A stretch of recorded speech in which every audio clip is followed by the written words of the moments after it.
자, 597페이지 이제 마무리 경매 공매 실무입니다. 여러분들 관심도 많으시고, 자, 제목이 경매 공매 이렇게 나가는데, 공매는 지금 15년째 지금 출제가 안 됐습니다. 34매를 시험 치고 있는데 15년이니까 거의 뭐 한참 됐죠. 그리고 공매는 원래도 거의 안 나온다고 보셔야 됩니다. 자, 안 나온다고 봐야 되는데 항상 제목이 경매 공매 이렇게 따라 붙기 때문에 그래도 좀 영 안 하기도 좀 찝찝하거든, 그죠? 그래서 공매는 한 9월 달쯤 시험 치기 직전에 한 번은 수업을 할 겁니다. 왜? 혹시 나오면 찍어도 찍어야 되니까. 근데 안 나올 가능성이 높죠. 그래서 오늘 공매는 볼 필요 없고, 자, 지금부터 이제 경매를 관리하셔야 됩니다. 여러분, 경매 관심도 많으시고, 또 반드시 한 문제가 나온다는 데 의미도 큽니다. 자, 이론으로 따지는 경매는 제일 중요한 게 한 장 넘기시면 경매의 종류와 특징, 여기가 이론에서는 제일 중요합니다.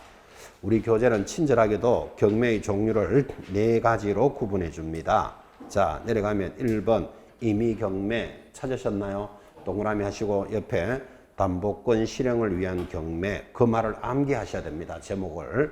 내려가면 2번 강제경매가 있다. 그 강제경매의 1번 강제경매란 집행력 있는 집채무명의, 지금은 채무명의라는 말은 안 씁니다. 시험에서 집행권은 그렇게 들어옵니다. 옆에 있죠. 집행권은을 동그라미 해놓고 강제경매는 집행권은, 그 말을 암기하셔야 됩니다.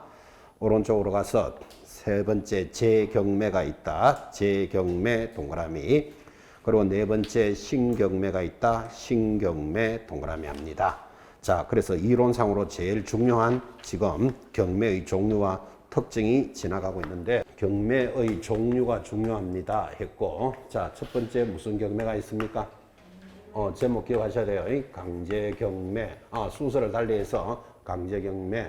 두 번째 임의경매. 그리고 세 번째 재경매. 그리고 네 번째 신경매가 있다. 이렇게 가고 있습니다. 자, 이때 강제경매는 시험에도 나왔으니까 암기하셔야 돼요. 집행권원에 의한 경매이다. 이 집행권원이라는 말을 암기하셔야 됩니다. 그 집행권원 하니까 좀 말이 좀 어렵잖아, 그죠? 그러면 집행권원이 뭘까요? 한번 볼까요? 자, 교재 598페이지 제일 밑에 동그라미 2번, 거기 동그라미 2번에는 1번부터 읽어야 되겠네요, 그죠? 1번 강제경매란 집행력 있는 집행권원을 가지고 있는, 지금 채무명이라는 말은 안 쓴다 그랬습니다. 집행권원을 가지고 있는 채권자의 신청에 의해서 법원이 채무자 소유의 부동산을 강제로 압류하여 환가되는 금액으로 채권자에게 배당을 해주는 강제적 환가 절차이다. 2번 줄 것입니다. 예견되지 않은 경매, 그리고 강제 집행을 인정할 수 있는 공적인 문서인 집행권원이 필요하며, 집행권원 밑줄 채무자의 일반 재산에 대해서 경매가 일어나니까 일반 재산 밑줄, 그리고 바로 밑에 인적인 책임을 구현한다 까지가 줄 거고, 이것들이 특징들입니다. 다시 다 적을 겁니다. 일단 줄 거 드렸고, 자, 그러면 집행권원이 뭐냐 하니까 옆에 용어 작은 글씨가 보일 겁니다. 자, 암기할 필요는 없고 눈으로만 봅니다. 거기 채무명의 집행권원은 일정한 사법상의 급여 청구권의 존재와 범위를 표시하고 청구권의 집행력을 인정한 줄 것입니다. 공적인 문서를 말한다. 공적인 문서가 집행권원인데, 그 문서에는 바로 밑에 강제 집행을 하려면 채권의 존재와 집행권원이 있어야 하고, 집행력 있는 채무명의에는 자, 줄 거 봅니다. 확정된 종국 판결, 이행 판결 계속 긋습니다. 가집행 선고가 있는 종국 판결, 확정된 지급 명령, 확정 판결과 동일한 효력이 있는 문서로서 화해조서, 조정조서 등까지만 줄 겁시다. 자, 이 줄은 껐는데 이거는 암기하는 게 아니고 눈으로 쭉 보니까 이런 문서들이 개인이 만드는 겁니까? 법원에서 나오는 겁니까? 그 정도는 이야기하시겠죠. 이거를 묶어서 한마디로 판결문 등이라 그래요. 판결문의 종류가 그런 거예요. 이것으로 경매하는 것이 강제경매다. 지금 이렇게 하고 넘어가는데, 자, 다시 강제경매가 뭐라고요? 집행력 있는 판결문 등을 집행권원이란다. 이렇게 진행되는 게 강제경매인데 이렇게만 지나가면 여러분들이 이해가 좀 잘 안 되죠. 그래서 실무적으로 현장에서 일어나는 걸로 설명을 하면 이렇게 됩니다. 갑이 을에게 돈을 1,000만 원 빌려주세요. 그래요. 자, 갑이 돈을 빌려주세요 할 때 을은 차용증을 받아놓고 돈을 빌려줬겠죠. 돈 빌리는 사람을 뭐라 부른다? 채무자. 돈을 받아야 될 사람을 채권자. 이 정도는 이해하시죠? 자, 1,000만 원을 차용증을 받아놓고 빌려줬는데 저 갑이 돈을 안 갚아줍니다. 여러분이 돈 받아야 될 사람이잖아요. 어떻게 하면 받을 수 있을까요? 1. 삽을 들고 간다. 지금 삽 들고 가서 해결될 문제가 아니고 호미도 차고 간다. 호미는 왜? 쫓아보려고. 이래가지고 될 문제가 아니죠. 그래서 돈 받으려면 소송하는 수밖에 없어요. 이 소송을 빌려준 돈을 갚으시오. 이를 대여금 반환 청구 소송 그럽니다. 적을 필요 없습니다. 자, 그런 소송을 하면 증거가 있어야 돼. 무슨 증거가 있습니까? 뭐 차용증 있잖아요. 그죠? 차용증을 근거로 소송을 내면 뭐가 나온다? 판결문이 나오겠죠. 그 판결문이 지금까지 읽었던 그것들입니다. 그런 법원에서 나오는 이런 판결문을 집행권원이라고 부르고 이 판결문에 기하여 갑의 일반적인 재산에다가 경매를 붙여서 일반적인 재산에 경매를 붙여서 그게 팔리면 자기가 빌려준 돈을 받아가는 절차가 강제경매라는 뜻이에요. 읽었는 거 일반 재산 이런 말이 지나갔죠. 물어봅시다. 여러분 돈 빌려간 갑이 어떤 재산이 있을까요? 일반 재산이. 그래, 집도 있을 거고 자동차도 있을 수 있고 텔레비, 냉장고, 선풍기, 비행기는 없겠고, 그죠? 이런 일반적인 재산을 경매 붙여서 팔려가서 자기 돈을 찾아가는 재산이니까 일반 재산에 대해서 경매가 일어난다라는 말이 있고, 그러니까 특징이 나타나기를 이 사람이 판결문을 가지고 가는 날이 경매하는 날이에요. 판결문을 오늘 받았는데 오늘 바로 안 가요. 왜 안 가는가 하면 가봤자 재산이 없다고 생각되기 때문에 저 사람 재산이 만들어지거나 찾아내면 내가 가겠다 대기하고 있는 거예요. 바로 가도 되고, 일반 개인들이 빌려주고 빌려받은 돈을 일반 채권은 시효가 몇 년이죠? 10년 기억해 놓으셔야 돼요. 일반 채권의 시효는 10년이 있기 때문에 10년 안에는 언제든지 가면 돼요. 그래서 이 사람이 가는 날이 경매하는 날이니까 예견이 되지 않은 경매다라는 말을 줄 것이었다고. 가는 날이 경매하는 날이니까. 그리고 저 일반적인 재산이면서 예견되지 않은 경매인데 갑이 돈을 안 갚았으니까 지금 경매가 진행됐잖아. 그죠? 그래서 그것을 인적인 책임을 요구한다 라는 것들을 지금 줄을 것이었다고요. 이게 특징이에요. 그래서 이 경매의 특징이 중요하기 때문에 스토리가 그림이 이렇게 되니까 이런 특징이 만들어지는구나. 일반적인 재산, 가는 날이 경매하는 날이에요. 예견되지 않은 경매. 그리고 갑에게 책임을 묻는 거예요. 지금 돈을 안 갚았으니까. 그럼 요 세 가지 특징이요. 바로 이어지는 임의경매에 내려오면 이게 정반대로 딱 만들어져요. 그 정반대로 만들어지니까 굉장히 많은 양인 것 같지만 절대로 안 많죠. 하나를 딱 잡으면 이거는 반대로 딱 이어나니까. 그래서 지금부터 임의경매를 잘 보셔야 돼요. 자, 올라가서 1번. 임의경매는 뭐를 기억해야 되는가 하면 담보권 실행을 위한 경매다. 이 말을 암기해야 된다고요. 자, 그러면 임의경매는 담보권을 실행하는 경매이다. 이렇게 돌았는데 여러분 담보권이 뭘까요? 담보권이라는 게 지금까지 들었잖아요. 저당권을 설정하고 유치권을 설정하고 등등등 등기가 돼 있는 권리를 실행한다. 이런 뜻이에요. 등기가 돼 있는 권리를 실행한다. 자, 어려울까 봐 그림을 똑같이 그립니다. 갑이 을에게 역시 1,000만 원을 빌려주세요 합니다. 자, 이때 을은 그죠? 여러분과 같은 개인이어도 관계없는데 뭐 국민은행이다. 그럼 좀 듣기가 더 편하죠. 자, 갑이 국민은행에 가서 1,000만 원을 빌려주세요 하는데 아까 을이 차용증 받아서 돈 빌려줬잖아. 그죠? 여기 국민은행도 갑이 차용증 적어줄게 1,000만 원 빌려주세요. 그러면 국민은행이 어디 아프십니까? 이래 묻습니다. 여러분 국민은행에 차용증 적어놓고 절대로 돈 못 빌립니다. 국민은행이 뭐라고 이야기할까요? 담보를 제공해라 이럽니다. 내가 1,000만 원 빌려줄 테니까 1,000만 원을 갚겠다는 담보를. 그때 갑이 아파트가 있다고 치고 아파트에 담보를 제공하는 것을 저당권을 설정하고 1,000만 원을 빌렸다. 이해되죠? 그런데 그림이 똑같이 갑이 돈을 안 갚아줍니다. 그러면 돈 받을 사람 국민은행이 이 물건에다가 경매를 딱 신청해서 저 물건이 팔리면 자기 돈을 찾아가는 거예요. 자, 그러니까 특징이 나타나잖아. 여기는 아까 일반적인 재산이었으면 요거는 특정한 재산에 대해서 경매가 일어나죠. 정반대라 그랬어요. 특정 재산에 대해서 경매가 일어난다. 그 다음 예견되지 않은 경매였으니까 판결문을 가지고 가는 날이 경매하는 날이라면 여기 국민은행에 돈 빌려줄 때부터 당신은 돈 안 갚아주면 경매하겠습니다가 예고가 돼 있다니까요. 그래서 이거를 정반대적으로 예견이 된 경매이다. 그 다음 여기는 그림에서 갑이 돈을 안 갚았으니까 진행했으니까 인적인 책임을 요구한다면 여기는 무슨 책임을 요구한다? 물건에 대한 책임, 물적 책임을 요구하게 됩니다. 정반대죠. 자, 그러니까 양이 많은 게 절대로 아니니까 시험에 분명히 나옵니다. 또 나왔고 그래서 암기하셔야 돼요. 자, 문제 보면서 대답합니다. 임의 경매는 집행권원에 의한 경매이다. OX. 반대로 이야기하고 있죠. 그래 문제 물었어요. 강제경매는 담보권을 실행한다. X. 자, 어떻게 해서 가셔야 됩니다. 두 번째 질문.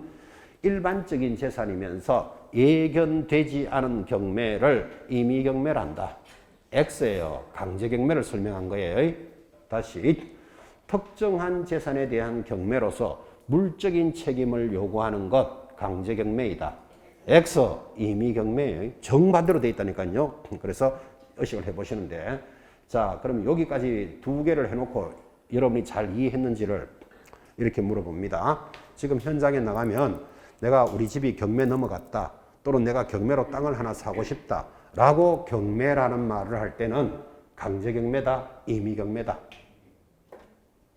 지금 밖에 나가면 경매라는 말을 많이 쓰잖아요. 경매 하나 받았나, 나 경매 넘어갔다, 뭐 경매라는 말을 쓸 때 경매는 강제경매다, 임의경매다. 90%가 임의경매입니다. 그래서 우리 책은 임의경매부터 먼저 적어놨잖아요. 1번에. 그죠? 그러니까 법원에, 그죠? 10시부터 경매를 진행하는 법정에 가면 앞에 오늘 경매하는 물건들 리스트가 쫙 적혀 있어요. 대략 한 10개쯤. 보면 1번부터 10번까지 임의경매, 임의경매, 임의경매 전부 임의경매로 가요. 가끔 강제경매 하나 딱 들어가요. 그러면 여러분들 오늘 주택임대차를 배웠으니까 내가 보증금 1억에 아파트 전세 들어갔어요. 확정일자가 아니라 뭐를 해놨더라도 집주인이 돈 안 내주면 대책이 없잖아. 확정일자를 찍으면 후순위에 우선한다라는 말은 배웠지만 아니 돈을 내줄 때 우선 변제지 저 사람 돈 안 내주면 대책이 없잖아 지금. 그죠? 그래서 확정일자가 아니라 뭐를 찍어놨더라도 돈 안 내주면 어떻게 해야 돼요? 삽을 들고 간다. 지금 또 삽 들고 가가 될 문제가 아니잖아 지금 이게. 그죠? 그래서 그거를 소송한다고. 자, 그러면 소송을 하려면 증거가 있어야 돼요. 무슨 증거? 전세 계약서 있잖아요. 그걸 가지고 소송을 전세금 반환 청구 소송을 하면 뭐가 나온다? 판결문이 나오겠지. 그걸 가지고 집주인의 일반적인 재산에 대해서 경매가 진행됩니다. 이렇게 정리하면 되지. 등기가 돼 있으면 임의경매고 등기가 안 돼 있으면 강제경매다. 이렇게 딱 정리하면 되는 거예요. 그럼 밖에서 일어나는 경매는 90%가 등기가 돼 있는 것을 실행하는 거예요. 그래서 밖에 있는 경매는 거의 다가 임의경매입니다. 강제경매가 대표적으로 전세보증금 이런 것들이 이제 등기가 안 돼 있으니까 확정일자 찍어놓고 이랬잖아. 그죠? 이런 것들이 주로 강제경매의 모습을 갖추고 있습니다. 자, 강제경매와 임의경매의 특징. 그리고 항상 밖에서 일어나는 건 거의 다가 임의경매지만 이런 임의경매도 강제경매에 준한다. 이렇게 되기 때문에 강제경매를 알고 있어야 돼요. 그래서 강제경매는 집행권은 판결문 이 말을 의식해 놓으셔야 됩니다. 그렇게 해서 진행이 됩니다. 자, 그 다음에 이제 재경매는 그러면 뭐냐 하면 재경매는 대금이 미납이 되면 재경매를 합니다. 재경매가 뭐라고요? 대금 미납. 이거 암기해 놓으셔야 된다고요. 그럼 대금이 미납되었다. 스토리가 이렇게 나가겠죠. 이런 그림은 여러분 안 그립니다. 자, 이게 부동산이 경매 나왔습니다. 이 물건이 경매가 나오면요. 제일 먼저 감정평가사가 최저 매각가가 1억이다. 이렇게 금액을 잡습니다. 이 최저 매각 가격을 다른 말로는 감정가격이다. 이렇게도 이야기합니다. 그래서 이 물건이 경매가 나오면 감정평가사가 최저 금액은 1억이다. 이렇게 잡아야 1억 이상 사는 사람에게 팔겠는 게 경매인 거예요. 자, 그러면 최저 매각가가 1억짜리 뭐 건물인지 땅인지가 나왔는데 여러분이 물건을 딱 보니까 마음에 들었어요. 그럼 나 이 물건을 경매 받아봐야 되겠다 하고 1억 4천에 사고 싶다. 1억 4천에 사고 싶다를 매수 신청한다 그래요. 용어도 들어 놓으셔야 돼요. 내가 사겠다고 신청한다고요. 얼마에? 1억 4천에. 자, 그럼 1억 4천에 매수 신청을 할 때는 말로만 해야 된다? 보증금 내야 된다? 당연히 내야 안 되겠습니까? 말로만 할 것 같으면 한 500억에 살게 해놓고 집에 갚으려면 뭐 어떡할 건데, 그죠? 그래서 내가 1억 4천에 사겠다, 매수 신청을 하면 사겠다는 보증금을 걸어야 된다니까요. 그때 보증금은 얼마? 그게 매년 시험에 나옵니다. 그냥 10% 이렇게 대답하면 안 돼요. 최저 매각 가격의 10%예요. 그래서 최저가를 항상 정해놓잖아, 이렇게. 자, 그럼 1억에 10%면 얼마? 1,000만 원을 보증 걸어놓고 이제 경매가 진행된 거예요. 아, 그런데 드디어 1억 4천이 1등을 했어요. 자, 1등을 했다를 우리는 최고가 매수인이다 그래요. 가장 높은 가격으로 샀다 이 말이에요. 그러면 최고가 매수 신고인이 됐다면 지금 1억 1천만 원을 냈으니까 나머지 1억 3천을 넣어야 끝날 거 아니에요. 그죠? 그래서 나머지 대금을 내라고 한 달의 시간을 줘요. 1월 1일부터 1월 31일까지 납부하시오. 이렇게 한 달의 시간을 주는데 한 달이 다 되었는데 마지막에 가서 대금을 안 내는 수가 있다 없다? 있다. 왜 안 냈을까요? 왜 안 냈을까요? 뭐 돈이 없어서는 조금 설득력이 떨어. 돈 없으면 아예 받지를 말아야 되지. 그죠? 돈이 없을 수도 있고, 뭐 대출이 된다다가 안 됐을 수도 있고, 또 마음이 변했을 수도 있고, 그죠? 여러 가지 사정으로 대금을 안 냈어요. 그럼 어떻게 해야 돼요? 다시 경매해야지. 그 경매를 재경매를 한다고요. 그래서 지금 했잖아요. 대금이 미납이 되면 하는 경매를 뭐라 그런다? 재경매다. 자, 그러면 특징이 어떻게 되는가 하면 여러분 이 물건을 경매하려면 경매 날짜 지정 공고 통지하겠죠. 드디어 경매 받았어. 한 달을 기다렸는데 또 돈을 안 냈어. 지금 이러면 한 5, 6개월이 막 지나가는 거예요. 근데 다시 또 경매한대. 그럼 다시 경매하면 날짜를 또 지정 공고 통지하면 또 서너 달이 막 지나가는 거예요. 그래서 이렇게 재경매가 일어나면 거의 시간이 막 거의 한 1년이 그냥 허송세월 가는 거예요. 1년이. 그죠? 그러니까 판사가 열을 확 받는 거예요. 왜 받는가 하면 네가 당첨이 안 됐다면 다른 사람이 납부했으면 이건 사건이 끝났을 건데 네가 안 내므로서 다시 경매가 진행되잖아. 그죠? 판사가 열받으니까 경매 담당 판사가 지정되어 있습니다. 판사가 열받아서 이제는 보증금이 20%다. 이게 특징으로 딱 올라가는 거예요. 원래는 최저 매각 가격이 얼마? 10%인데 재매각이 딱 재경매가 일어나면 보증금을 20%로 올린다고요. 그러면 보증금이 많이 들어오면 쉽게 포기를 못하게 하겠다라는 취지예요. 자, 그래서 재경매는 뭐라고요? 대금이 미납되면 하는 거다. 특징이 보증금이 20%로 깡충 이렇게 올라갑니다. 자, 그리고는 물어보기를 그럼 이 사람은 1억 4천 했다가 보증금 1,000만 원 냈잖아요. 돈을 안 내서 다시 경매가 진행되면 이 보증금은 돌려준다 안 돌려준다? 안 돌려줘요. 안 돌려주는 것을 몰수한다 이렇게 돼 있어요. 몰수한다. 그러면 이 1,000만 원을 안 돌려주면 이 돈 1,000만 원은 누가 가져갈까요? 1. 법원이 2. 국가가 3. 아무나 누가 가져갈까요? 이거 국가가 가져갈 돈이 아니고 물건에 대한 값이니까 보증금 몰수하면 물건의 값에다가 1,000만 원을 딱 올려놔요. 그래서 이 물건이 나중에 낙찰이 되면 그 돈까지 다 배당해 주는 거예요. 물건에 대한 값이니까. 그래서 이거를 물건에 대한 값을 배당재단에 편입한다 이렇게 말해요. 자, 그러면 이제 스토리는 대충 들었는데 이 재경매가 탁 일어났다는 말은 이 사람은 그러면 1,000만 원 날렸다는 말이 되잖아 지금. 그죠? 그래서 나중에 여러분들 경매 시장에서 1번 임의경매, 3번 오피스텔 뭐 나가는데 6번에 보니까 아파트 재경매 이렇게 딱 적혀 있어. 그러면 공부한 사람들은 알아야 되죠. 아, 앞에 사람이 낙찰되었다가 대금을 납부 안 해서 다시 나온 물건이다. 내가 이 물건을 받고 싶으면 보증금을 20%를 준비해야 된다. 이거 알아라고 시험에 낸다고. 그래서 공부하는 거라고. 그죠? 됐죠? 그래서 스토리가 그렇게 가는데 앞으로 여러분들의 현장에서는 이렇게 재경매가 나왔다는 말은 저 사람은 지금 보증금을 날렸다는 이야기잖아. 그죠? 보증금이 1,000만 원이니까 그나마 다행이지. 보증금 1억이었으면 1억 날리고 새로 나온 거예요. 그러니까 앞으로 여러분들은 재경매된 물건을 만약에 받고 싶으면 조심해야 된다고. 누군가는 매덕에 손해가 지금 나 있다고 지금 이게. 그죠? 그래서 초보자들은 재경매가 되는 물건은 들어가면 안 돼요. 그지? 경매 물건은 많고도 많은데 그 하필이면 그 재경매 있는 물건 들어가가지고 고생할 이유가 없잖아. 그지? 그래서 여러분들이 경매 선수라면 선수들은 저런 것만 찾아다녀요. 문제 있는 게 이익이 높기 때문에. 그래서 초보 때는 재경매는 안 본다. 어차피 많고 많은 물건 중에 왜 재경매를 보겠어요? 특징을 알아놔야 돼요. 대금이 미납되면 다시 하는 것 재경매. 보증금이 20%로 깡충 올라간다. 그 다음 만약에 내가 초보자면 재경매 물건은 되도록이면 안 본다. 이렇게 생각하시라고요. 그리고 우리 중개 실무 현장에서는 재경매가 된 물건이 또 재경매가 잘 돼요. 저 경매를 누군가 받았는데 뭔가 문제가 있는 거예요. 또 대금 납부 안 하는 거예요. 그럼 또 두 번째 또 재경매 또 일어나는 거예요. 재경매 된 물건이 재경매가 잘 됩니다. 특히나 위험합니다. 이런 거 의식을 해보라고 지금 실무적인 이야기까지 했죠.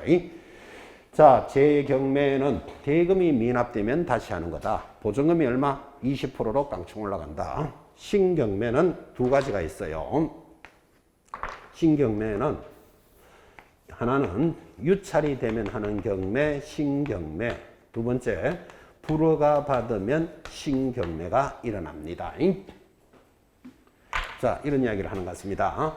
자, 이 물건이 지금 최저 매각가가 1억입니다. 자, 1억 이상 적어내는 사람한테 팔겠다 하고 경매가 시작되었는데 아무도 안 적어냅니다. 아무도 안 적어내는 것을 사겠다는 신고가 없다. 매수 신고가 없다. 이렇게 말합니다. 왜 매수 신고를 안 할까요? 지금 1억 이상 사는 사람한테 팔겠다 하고 경매가 진행되었는데 매수 신고가 없다니까요. 왜 없다? 가격이 비쌌어. 아무도 안 들어오는 거예요.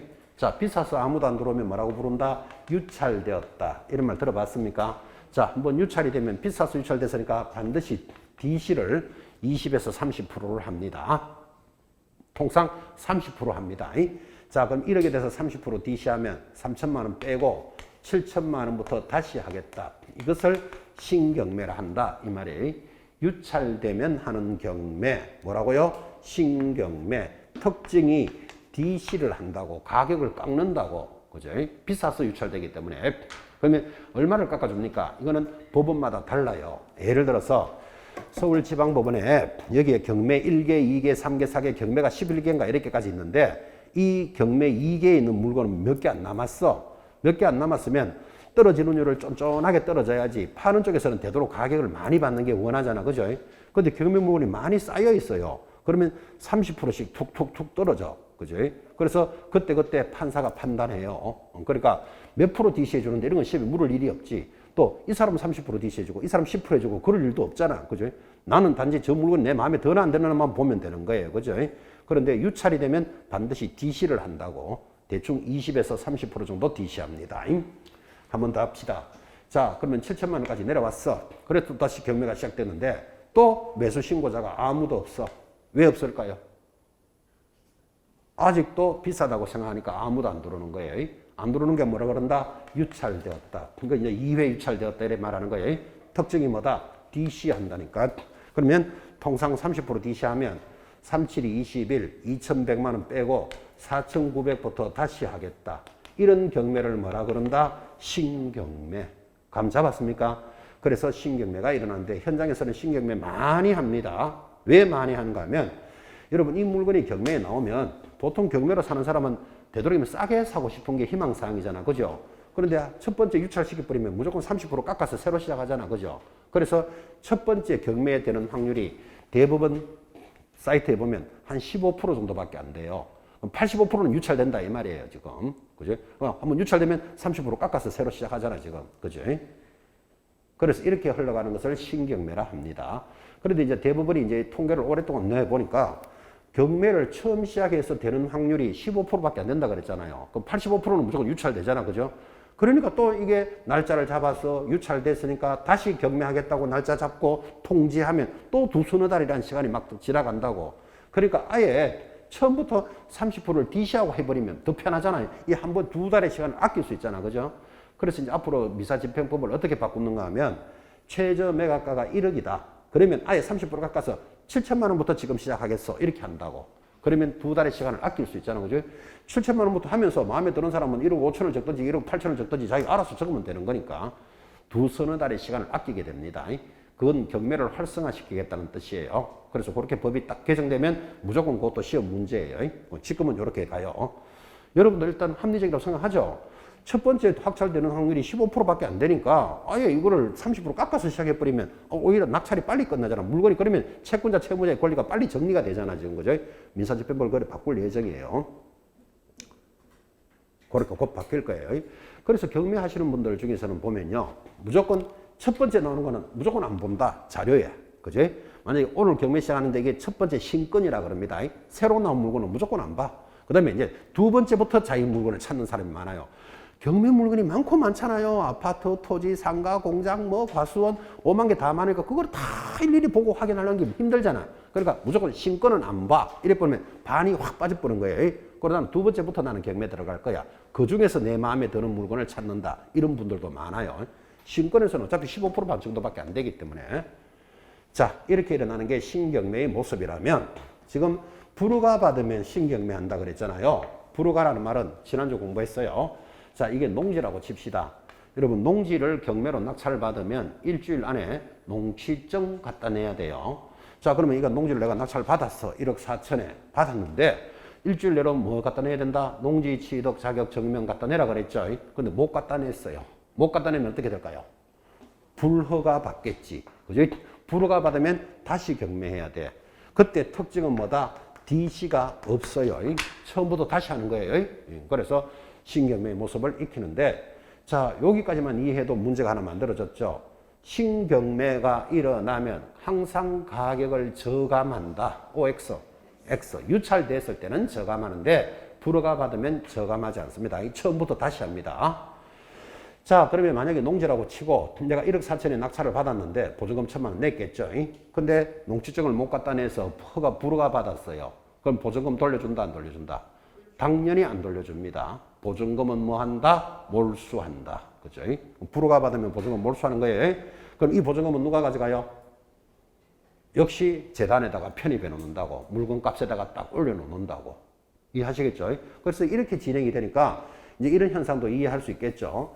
만약에 이 물건에 돈 받을 권리자가 1번 누구, 2번 누구, 3번 누구, 4번 누구가 있다고 치고 이 물건이 이제 뭐 5억에 낙찰이 됐다고 칩시다. 그러면 1번, 2번, 3번 주면 돈이 끝났어. 그런데 4번은 나도 1,000만 원 나오네? 이런 게 생길 수 있겠죠. 이런 대금이 있기 때문에 그래요. 몰수한 대금이 있기 때문에. 그러면 이게 좀 더 되죠. 그래서 이런 몰수된 보증금은 배당재단에 편입을 해 놓습니다. 스토리가 그렇게 돌아갑니다. 자, 그러면 이게 이론상으로는 제일 중요하다 그랬으니까 문제 냅니다. 대금이 미납이 되어 다시 하는 경매를 신경매라 한다. X. 다시 대금이 유찰이 되어서 다시 하는 경매를 재경매라 한다. X예요. 근데 지금 보고 대답하기 쉽죠? 근데 대금이 미납되어 새로 하는 경매를 새 경매, 신경매면 맞는 것이 보인다니까? 그게 재경매예요, 재경매. 다시 유찰이 되어서 다시 하는 경매를 재경매란다. 다시 하면 이게 느낌이 확 온다니까요. 재경매하는 건 신경매예요. 그래서 적을 때는 잘 보는데 이게 문제로 보면 장난 아니라고. 그래서 의식을 딱 하고 보고 계셔야 된다고요. 경매의 종류와 특징이 첫 번째 제일 중요하기 때문에. 그래서 여러분한테 이 정도로 수업합니다. 지금 대금이 미납되면 재경매고 유찰이 되거나 불허가 받으면 신경매니까 한쪽을 딱 잡아야지 나중에 이해가 된다고요. 그래서 이렇게 말합니다. 자, 이 물건이 유찰이 되어가지고 계속 똑같은 물건이 경매되잖아. 그죠? 똑같은 물건이 경매되는 게 신경매예요. 그럼 이걸 설명하려고 남자가, 그죠? 첫 번째 장가 갈 때는 신랑 입장 이런 거 들어보셨죠? 근데 그 남자가 2번이나 3번 가면 헐랑, 된다, 신랑이다. 그런데 그 여전히 신랑이 3번 장가가도 신랑인 거예요. 그러니까 똑같은 물건이, 그 신랑도 무슨 물건이 있는 줄 아시죠? 그 물건이 계속 장가가더라도 신경매. 그러면 대금 미납은 재경매다. 이렇게 연결할 수 있어야 된다 이 말이에요. 지금 이해 잘 못하는 것 같은데 여러분 결혼식 3번 하는데 가봤습니까? 안 가봤습니까? 한 번도 잘 못하는데, 그죠? 저는 3번 하는데 가봤어요. 우리 초등학교 친구가 3번 장가 갔어요. 근데 3번 좀 장가 가면요, 우리끼리 이야기지만 자기들끼리 그냥 어디 가서 물이나 한잔 떠놓고 그냥 결혼식 해야 되는데 또 고지서를 다 보낸 거예요. 그래서 우리 초등학교 친구들이 이제, 야, 3번 장가 가는데 또 고지서 날아왔다. 그래 또 한번 가보자. 이래가지고 쫙 가봤어요. 그래서 헐랑 입장하는지 신랑 입장하는지 보자 이러니까 세 번째인데도 신랑 입장 짝짝짝짝짝 걸어 들어갔어요. 그래서 그때 배웠는 거 남자는 장가를 3번 가도 신랑이에요. 똑같은 물건이 3번 경매에도 뭐다? 신경매. 자, 그러면 이제 대금 미납은 재경매. 좀 그래 연결하겠습니까? 이까지 딱 잡아놨습니다. 특징 잡으셔야 돼요. 그래서 경매의 종류와 특징, 그 내용이 599페이지 하단 표 경매의 종류에 지금 그거 설명 다 돼 있어요. 지금 이 그림으로 다 정리했고 예상 문제까지 연습했습니다.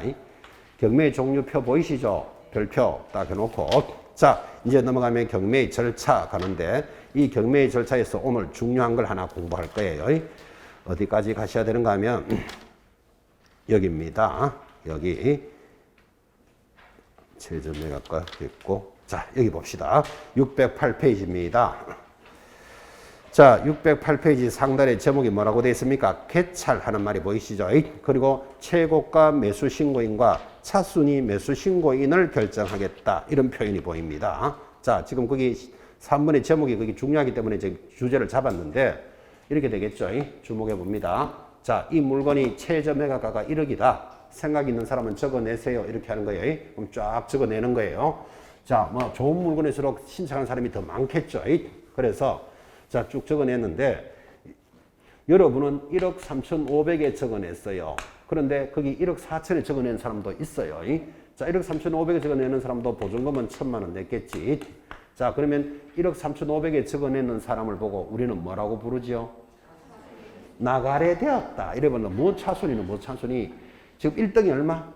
1억 4천. 여러분은 얼마에 적어냈다? 1억 3,500. 그럼 어떻게 됐다고? 나가래 되었다. 이렇게 말한다고요. 자, 나가래 되면 어떻게 돼요? 그 떨어지면 어떻게 되냐고.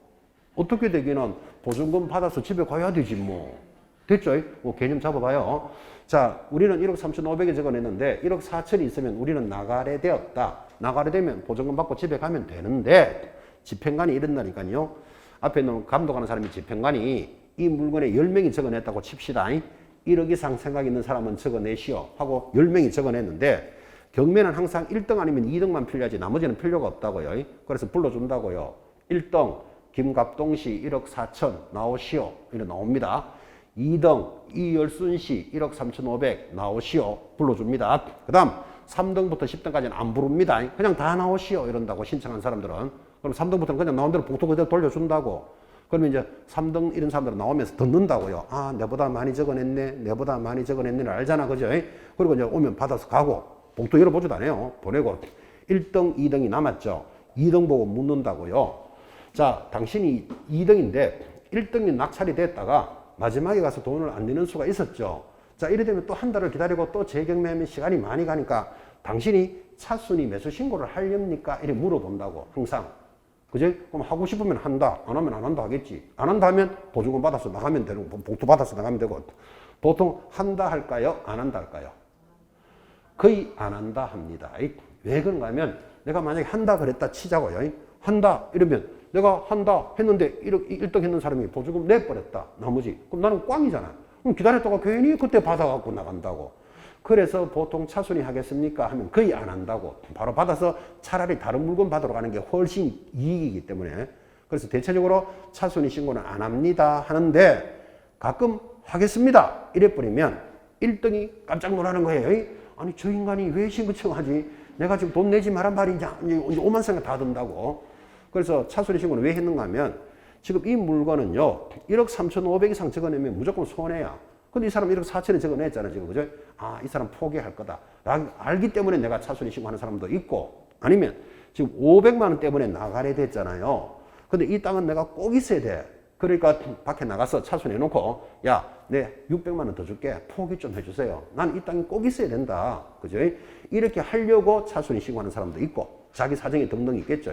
근데 밖에서 90% 이상은 차순위 신고 안 합니다.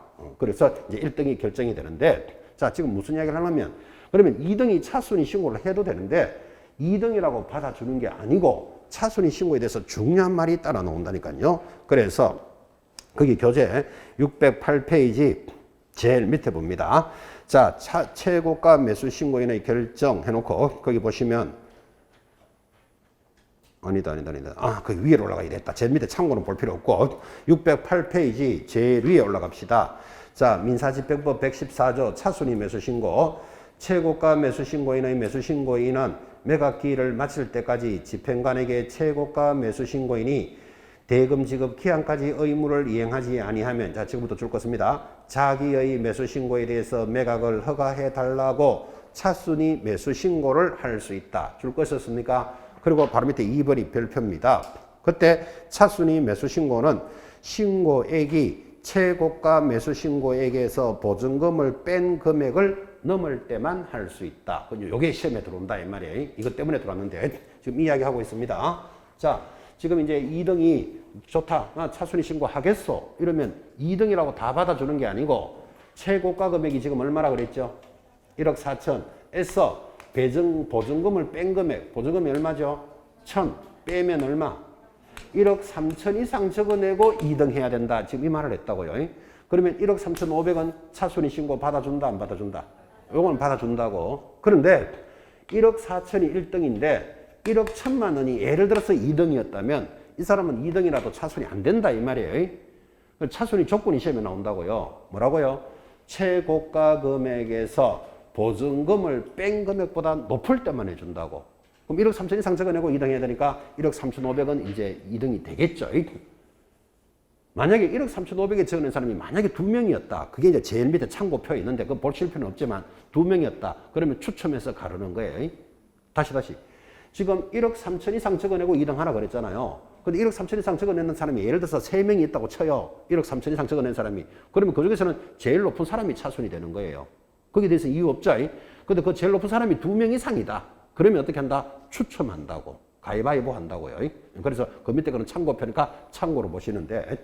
자, 그러면 여기 시험에 나올 때 최고가 금액에서 보증금을 뺀 금액보다 높을 때만 할 수 있다. 왜 이런 제도가 있을까를 여러분 이해를 한번 해보라고요. 왜 이런 제도가 있는가 하면 짜고 들어오는 것을 방지하려고 그러는 거예요. 짜고 한번 들어가 볼까요? 예를 들어서 그죠? 이 물건이 최저가가 1억인데 물건이 아주 마음에 들었어요. 그래서 우리 두 사람이 친구 사이니까 야, 우리 짜고 이거 싸게 받아보자. 이래 들어가는 거예요. 어떻게 짜는가 하면 이렇게 짜는 거예요. 자, 니는 친구니까 10억에 적어내라 이러는 거예요. 여러분 최저가 1억짜리 물건이 경매 나오면 보통 한 1억 7천, 8천이면 다 끝나는 거지 10억까지 적어낼 사람 없겠죠. 그럼 10억이면 100%를 또 하는 거예요. 이 사람 보증금 얼마 내야 돼요? 최저 매각 가격의 10%입니다. 얼마 내죠? 1,000만 원 내고 10억 적은 거예요. 보통 이렇게 10억을 적을 때는 남들한테 보여주면 된다, 안 된다? 입찰이라는 것은 안 보여주고 봉투에 넣는 거잖아요. 그런데 이 사람은 10억에 적었으니까 보여주는 거예요, 남들한테. 야, 나 10억에 적었다. 막 이러면서 다니는 거예요. 그 옆에 사람들이 이래 보니까, 진짜 10억에 적어놨어. 그리고 나는 1억 7천에 적으려는 사람들이 적을 필요 있다, 없다? 없지. 저 사람 지금 10억에 적고 있는데 내가 지금 1억 9천 적어본들 의미가 없잖아, 그지? 그러니까 옆에 사람들을 전부 다 나가래 시키고, 나가래라는 말 아시죠? 나가래 시키고, 친구인 나는 아니까 나는 1억에 적어내는 거예요. 보증금 얼마? 최저 매각 가격의 10% 똑같이 1,000만 원 냈잖아, 지금. 그래서 이 물건에 응찰한 사람이 두 사람이에요. 자, 그러면 1등 김갑동 씨 10억, 2등 이열순 씨 1억. 그럼 2등 보고 차순위 하겠어요 하는데 이 사람은 당연히 내 친구를 알고 있잖아요. 포기할 줄 내가 알기 때문에 나 차순위 하겠어 하고 하겠어 해놓고 이 사람이 포기하도록 만들어버리면 나는 이 땅을 얼마에 산다? 1억에 살 수 있다고. 싸게 들어올 수 있잖아, 지금. 그래서 이렇게 짜고 들어오는 것을 방지하기 위해서 최고가 금액 얼마? 10억에서 보증금 1,000만 원을 뺀 금액보다 높을 때만 해준다고요. 그럼 이게 얼마다? 9억 9천 적어내고 2등 해야 되지 1억이 2등이라고 2등이 되지 않는다 이 말이에요. 그래서 이렇게 만들어 놨다고. 짜고 들어오는 것을 방지하기 위해서. 다시 차순위가 되고 싶으면 어떻게 하라고요? 최고가 금액에서 보증금을 뺀 금액보다 높아야만 차순위가 되는 거예요. 개념 잡으셨죠? 여기서 살짝 이제 여러분들 계산 능력을 봅니다. 그럼 예를 들어서 막 이렇게 해서 1억에 받았다고 치면 이 사람은 이 땅을 1억에 산 겁니까? 얼마에 산 겁니까? 1억에 샀는 게 아니고 요 사람 1,000만 원 보증금 포기했잖아 지금. 그죠? 그럼 1억 1,000만 원에 사는 거예요. 느낌 왔습니까? 이렇게 되진 않았는데 안 되는데 저걸 배추 장사 계산할 때 배추 하나 줬으니까 하나 받고 돈 하나 주고 하나 받고 이렇게 계산하면 안 된다고. 저렇게 되니까 앞에 1등 있는 사람이 반드시 포기했겠죠. 포기했으면 그 보증금은 날렸다고 봐야 되잖아. 그죠? 그거까지 원가가 된다고. 그래. 짜고 들어온다면 그렇다 이 말이에요. 계산하는 법을 한번 생각해 보라고 이야기. 원가는 얼마가 되는지를 한번 생각해 보라 이런 뜻이었어요. 이게요, 경매에 관련된 작전이 한 100가지가 돼요, 100가지. 그 중에서 지금 제가 이제 이런 작전을 막으려고 차순위 신고가 이렇게 돼 있습니다. 이제 이거 이야기했는데, 그 경매 작전에 또 두 번째 전략이 2등 전략 이런 것도 있어요. 이런 것도 이러면 이제 이건 시험하고는 관계없지만 살아가면서 알아야 되는 게 2등 전략이라는 건 이거예요. 여기 삼성 아파트가 있는데, 여러분 길을 가다 보면 뭐 경매 나왔는데 최저가가 10억입니다. 뭐 이렇게 경매 이렇게 컨설팅 업체에서 붙여놓은 거 볼 거예요. 그러면 여러분 그런 거 보시거든 꼭 전화 한번 해봐요. 이거 받아주는데 수수료 얼마 냅니까? 이렇게 물어보시라고. 잘 안 하죠. 저는 많이 해봤어요. 그래서 뭐 버스 정류장 같은데 이 물건이 경매 나와 있는데 이거 삼성 아파트 뭐 10억에 뭐 받아 시세가 17억쯤 되는 아파트인데 10억에 받아주겠다 이렇게 광고가 있다니까요. 그럼 제가 전화해가 수수료는 얼마쯤 내야 됩니까? 이렇게 전화를 해보면 거의 수수료 안 가르쳐줘요. 왜? 받을지 안 받을지도 모르는 사람한테 수수료 1,500만 원입니다. 이러면 전화 끊고 안 온다니까 이게. 그래서 뭐라고 이야기하는가 하면 사무실 나오시면 친절하게 설명해 드리겠습니다. 이렇게 말한다고. 아, 그래도 좀 이야기해 주세요. 내 억지로 받아봤어요. 하여튼. 그러니까 뭐 다 명도까지 해주는데 뭐 1,500입니다. 2,000만 원입니다. 이런 이야기예요. 그 일반인들은 2,000만 원이다. 이러면 눈 톡 터는 눈도 야, 무슨 경매 수수료를 2,000만 원씩 주는데 싶으지만 여러분 17억짜리 아파트를 10억에 받아주면 2,000만 원 줘도 된다, 안 된다? 당연히 더 줘도 되지. 그죠? 그러니까 이제 이런 컨설팅 업체가 있는 거예요. 그래서 변호사 사무실이나 법무사 사무실 등에서 이제 경매 컨설팅을 그렇게 하는데 자, 컨설팅을 하는 사람들은 있잖아요. 이 물건이 낙찰이 되어야 수수료를 받을 수 있잖아요. 자, 그럼 예를 들어서 좀 과장되게 설명해서 시세가 17억짜리 아파트인데 지금 10억에 받아준다. 그럼 이건 낙찰이 되어야 내가 수수료 2천만 원을 받든지 뭐 얼마를 받을 거 아니나, 그죠? 그럼 낙찰을 받으려면 금액을 작게 적어내야 된다, 높게 적어내야 된다. 높게 적어내야 될 확률이 높을 거 아니라, 그죠? 그럼 예를 들어서 이제 이 물건이 경매나 왔는데 이게 17억짜리면 대략 한 15억 쪽은 적어내야 될 수 있어. 경매로 치고. 그래서 이제 의뢰인 보고 이거 15억에 내가 받아줄게요. 수수료는 2천만 원이다. 이렇게 이야기하는 거예요. 자, 그래서 이제 드디어 15억을 적어내고 1등을 했다고 치자고요. 근데 2등이 12억을 적어냈어. 그러면 얼마 차이 나죠? 3억. 그러면 돈 주고 싶은 사람이 기분 좋다, 나쁘다? 억수로 기분 나쁘잖아, 지금. 그죠? 15억이 적어내가지고 1등을 했는데 2등은 지금 12억이라니까요. 그러면 이 인간이 12억 1천만 원만 적어냈어도 내가 이거 좀 받았을 거잖아, 지금. 근데 지금 15억을 적어냈으니까 지금 3억을 더 줘야 되잖아, 지금. 그죠? 수수료 주고 싶다, 안 주고 싶다? 수수료 나갈 것도 뺏어오고 싶지, 그죠? 심리가 그렇잖아요. 예? 그래서 2등 전략이 뭔가 하면 내가 15억에 적어내면서 내 친구 보고 야, 니는 14억 9천에 적어라 하고 친구를 부른다니까요. 그러면 나는 얼마? 15억. 보증금은 최저 매각가격 10% 넣겠죠. 그 다음에 2등 14억 9천 적어내는 거예요. 그리고 보증금 넣겠지. 그래서 낙찰하니까 1등 얼마? 15억. 2등은 얼마? 14억 9천. 딱 들어오면 경매를 의뢰한 사람은 이야, 1,000만 원 더 적어내가지고 내가 지금 1등 했잖아. 기분 좋다, 나쁘다? 좋잖아. 수수료 2천 주는데 2,200만 원 더 줘야 되겠다. 이 생각한다고. 사실은요, 앞에 한 3억이 바가지 썼는데. 그리고 2등 14억 9천에 적어내는 사람은 보증금 한 푼도 없어도 돼요. 14억 9천에 적어내겠다 하고 안에 돈 1,000원짜리 하나 딱 넣어놓으면 된다고. 그래서 2등 보고 차순위 하겠습니까 하면 그 사람 한다 안 한다? 안 해요 하고 받아서 갚버린다니까. 봉투 열어보지도 안 하고. 그리고 돈이 한 푼도 없어도 2등이 따라 들어온다고요. 그런데 앞에 있는 사람은 야, 1,000만 원을 더 적어서 우리가 이 물건을 받았다. 아, 저 사람 실력 있어. 사실 실력 있는 게 아니고 한 3억에 바가지 쓴 거예요, 이게. 자, 그러면 이제 이게 2등 전략이라 하니까 앞으로 여러분들은 경매에서 혹 경매 컨설팅 업체에 어떤 뭐 수수료를 주고 이제 경매를 받게 되거든. 반드시 뭐는 금액은 자기가 결정해야 된다고. 그죠? 내가 이 물건을 경매 받을 때 여기까지만 내가 받는 거지 더 이상은 나는 안 받는다라는 자기 주관이 딱 잡혀 있어야 돼요. 그래도 컨설팅 업체들은 그렇게 안 할걸요. 이거 16억에 적으시면 무조건 1년 뒤에 대박 터집니다. 자꾸 이렇게 유도를 한다고. 그죠? 그러니까 일단은 어떤 물건을 여러분들 수수료를 주고 만약에 경매 컨설팅을 받거든. 이 금액은 얼마에 사겠다는 금액은 자기가 가지고 있어야 된다고. 이해하시겠죠? 자, 이걸 이야기를 또 왜 굳이 길게 하는가 하면 우리 개공사들도 경매를 받아줄 수 있어요. 그러면 경매를 받아주고 뭐 받겠다? 경매 수수료 받겠죠. 대략 얼마일까요? 잘 모르시죠? 이제 다음에 매수 신청 대리할 때 그 이야기를 할 건데, 이 경매 수수료에 대해서는 우리 시험 범위가 아닙니다. 아니니까 이제 거기 지금 뭐 시험 나온 바도 없지만, 그러면 궁금은 해야 되잖아. 내가 10억짜리를 하나 낙찰 받아주면 내 수수료 얼마 받을까? 이건 알고는 있어야 되잖아. 그죠? 시험 범위는 아니지만, 대략 1.1%좀 됩니다. 10억이면 얼마? 1,100만 원좀 된다고, 1,100만 원. 그러니까 경우사 수수료가 높다, 낮다? 낮다니까. 컨설팅 업체에 비해 가지고. 그러니까 만약에 경우사들이 경매물을 변호사 사무실이나 법무사 사무실만큼의 신뢰성을 가지고 영업을 해준다면 앞으로 경매는 경우사밖에 못해요. 수수료가 1.1%밖에 안 돼. 그죠? 근데 밖에 그 수수료 굉장히 세다니까요. 그래서 매수 신청 대리라는 개념도 한번 들어보라고 지금 이 이야기를 길게 한 거예요. 경우사 경매 업무 할 수 있는 건 아시죠? 경매 업무 해주면 뭐 받는다? 경매 수수료 받겠지. 경매 수수료 얼마냐를 알고 있느냐? 지금 이거 이야기했단 말이에요. 대략 한 1점 몇 프로 돼요. 이건 정확하지 않아요. 왜? 금액에 따라서 다르기 때문에. 이건 나중에 이제 매수 신청 파트에서 한번 이야기해 드릴 겁니다. 근데 그게 시험 범위에는 안 들어가요. 경매 수수료는. 우리 중개 수수료는 시험 범위에 들어가죠. 중개 수수료 계산하는 것도 연습도 하고 하는데, 경매는 시험 범위는 아닌데 여러분이 궁금은 해야 되잖아. 내가 낙찰 받아주면 얼마를 받을까? 이 좀 느낌은 가져야 돼요. 그렇게 해서 차순위 신고하는 개념을 지금 정리한 거예요. 굉장히 중요합니다, 이거. 자, 넘어갑니다. 매각 허가 불허가 다 됐고, 다 했습니다. 지금 다른 건 크게 했고, 중간에 있는 것들은 절차니까 가볍게 보시면 되고.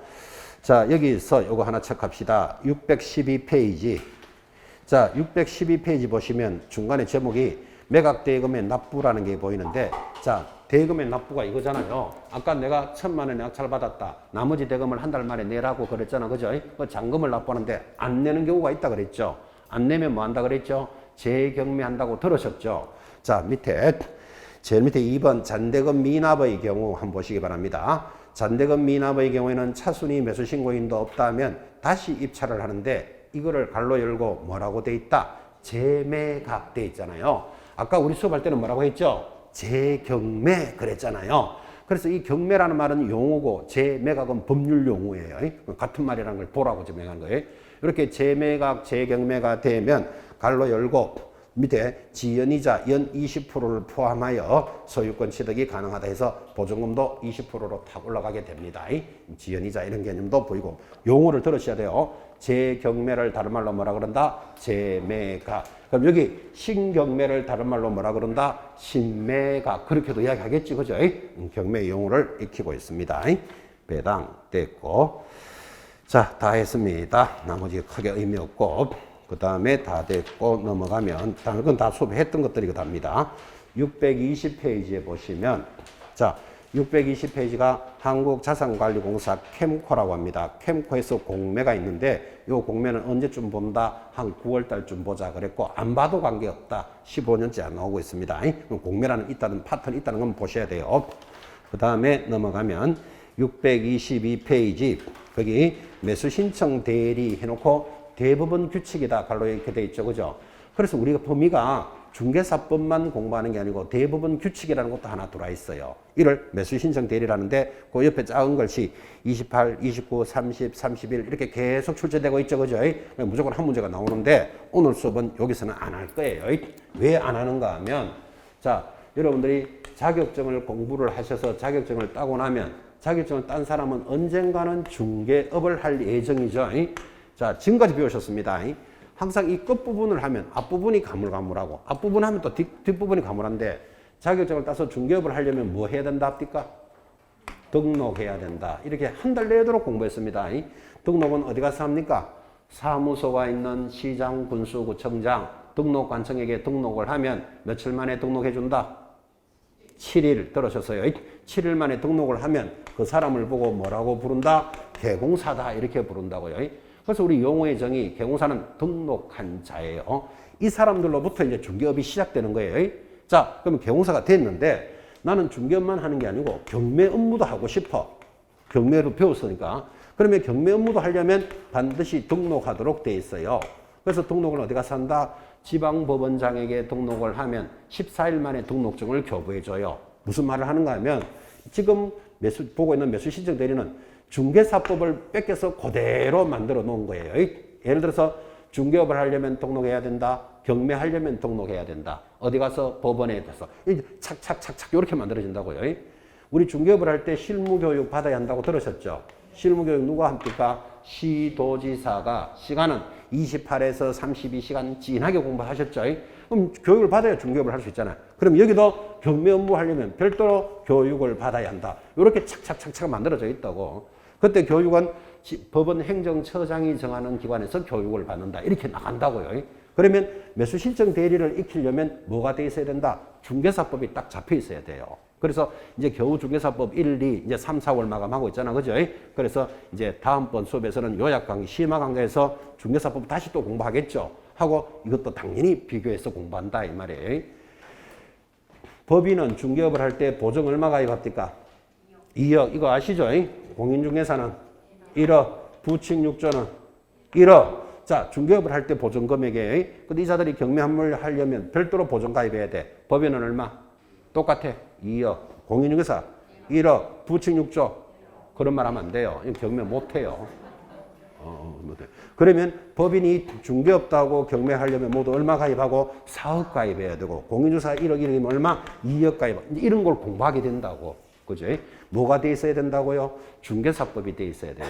중개사법이 돼 있어야 되니까 이제 다음번 수업에서 중개업을 다시 우리 공부할 거니까 잘하고 비교해서 마무리할 겁니다. 매수 신청은 가볍게 비교 문제가 한 문제가 들어오기 때문에 그래요. 자, 그러면 이제 매수 신청 대리를 넘겼으니까 이제 다 했다 이래 되는 거예요. 다 했다 하고 책 덮어 보세요. 책 덮으면 책 덮었습니까? 제일 껍데기 하단에 32,000원 책값까지 설명 다 했어요. 책값까지. 책 뗐다 이 말이에요. 자, 여기까지 마무리 하시고 그 다음에 이제 다음 주 수업부터는 이제 요약 강좌입니다. 심화학습인데 이 심화학습이 왜 필요한가 하면 그죠? 만약에 늦게 시작하는 사람은 이 두꺼운 책을 다 본다는 게 만만치 않잖아요. 다 봐야 되느냐, 필요한 것만 없느냐 이런 문제가 생기잖아요. 그죠? 그래서 요약 강좌가 필요하고 또 늦게 오는 분은 그런 문제도 있지만 지금까지 공부해 오신 분은 지금 해온 데서 꼭 필요한 것만 이제 가지고 있자 해서 뭐가 필요하다? 심화학습이 필요한 거예요. 그게 요약 강좌입니다. 그래서 다음 주에는 이제 교재도 바뀝니다. 그래서 다음 주에 뵙도록 하겠습니다. 대단히 수고했습니다. 다음 주에 뵙겠습니다.